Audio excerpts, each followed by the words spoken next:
Society में एक दूसरे से मिल के वक्त गुजारता है। हमारे यहाँ मादियत पसंद नारे ज़ोर शोर से लगाए जाते हैं और उसी के ज़िमन में लोग आगे बढ़ना शुरू कर देते हैं।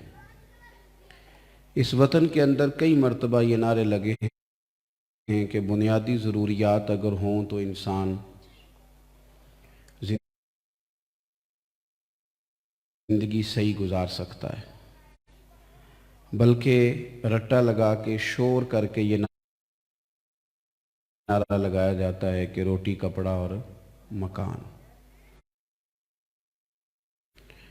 और बाकी भी चलें, कुछ लोग इसकी मज़ीद तशरीहात करते हैं, लेकिन कम व बेश सारी ही सियासी जमातें इल्ला माशाअल्लाह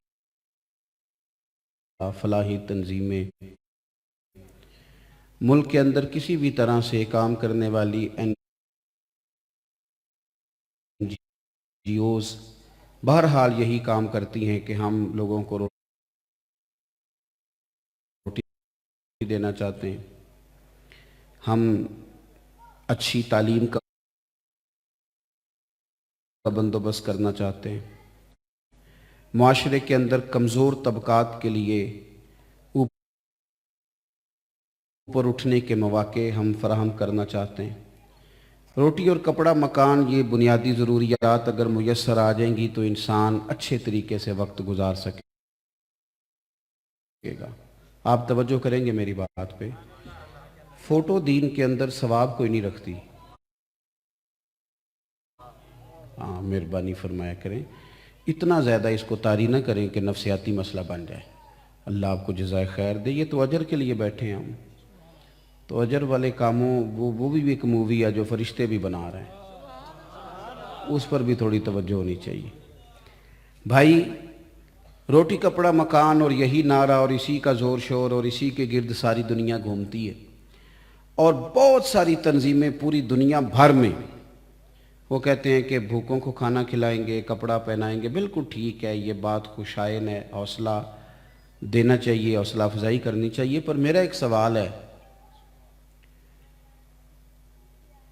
कि अगर ज़िंदा रहने के लिए सिर्फ रोटी कपड़ा और मकान की ही ज़रूरत है तो फिर जेल में लोग क्यों परेशान होते हैं? वहाँ तो रोटी भी मिलती है, कपड़े भी मिलते हैं, रहने को छत भी मिलती है। परेशानी किस बात की? अगर रोटी कपड़ा और मकान ही बुनियादी ज़रूरियात हैं तो मेरे भाई फिर परदेसी कौन होता है? वहाँ तो रोटी भी मिलती है, कपड़ा भी मिलता है, रहने को घर भी मिलता है, कई दफ़ा अपने घर से अच्छा मिलता है। परदेसी फिर कौन होता है? अच्छी तरह समझ लो, बंदा रोटी कपड़ा और मकान के साथ ज़िंदा नहीं रहता, बंदा अपनों के साथ ज़िंदा रहता है। वो अपनों के साथ ज़िंदा रहता है। अगर उसके अपने उसके साथ मौजूद हों, कोई कंधा हो जहाँ वो सर रख के रो सके, उसकी माँ हो जिसके पास वो बैठ के अपने दुख बयान कर सके, उसका एक आंगन हो, उस आंगन में फूल हों, बेटे हो, बेटियां हों, बहनें हों, भाई हों, वक्त बदले तो पोते हों, पोतियां हों, नवासे हों, नवासियां हों, उसके रिश्तेदार हों, पड़ोसी हों, हमसाए हों, वो लोगों के साथ मिल के वक्त गुजारता है। सोसाइटी में एक दूसरे की ज़रूरत होती। हमने ये किया है कि हम अपने रोटी कपड़े मकान के चक्कर में अपनों से दूर हो गए।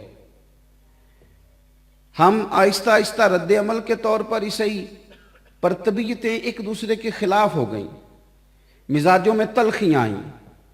लोग 2 4 5 बातें सुन के फिर तय कर लेते हैं कि मामला इसी तरह का ही है। यानी बस तय हो गया कि जनाब छोड़ो, ये दुकानदार सारे मिलावट वाली चीज़ ही फराम करते हैं।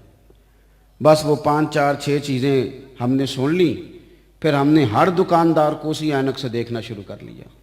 ज़हन बन गया, छोड़ो यार आप क्या बात करते हो, सियासतदान सारे ख़राब ही होते हैं। हालांकि कभी भी लोग मिन हैसुल कौम खराब नहीं होते, मिन हैसुल अफराद ही खराब होते हैं। तय कर लेते हैं लोग, फिर तय करके लोग पूरी तरह नफसियाती तौर पर एक दूसरे से नफरत करने लग जाते हैं। हमारे मुआशरे में आप किसी भी सोसाइटी का किसी भी शख्स का मुआशरे में नाम लेके देखें, आप पूछे लोगों से कि पुलिस वाले ठीक होते हैं? پوچھ لیں آپ لوگوں سے کہ سیاستدان ٹھیک ہوتے ہیں، پوچھ لیں تاجر ٹھیک ہوتے ہیں، چلیں چھوڑیں ان کی بات نہیں کرتے، یہ بتائیں مولوی صحیح ہوتے ہیں؟ چلیں آپ کا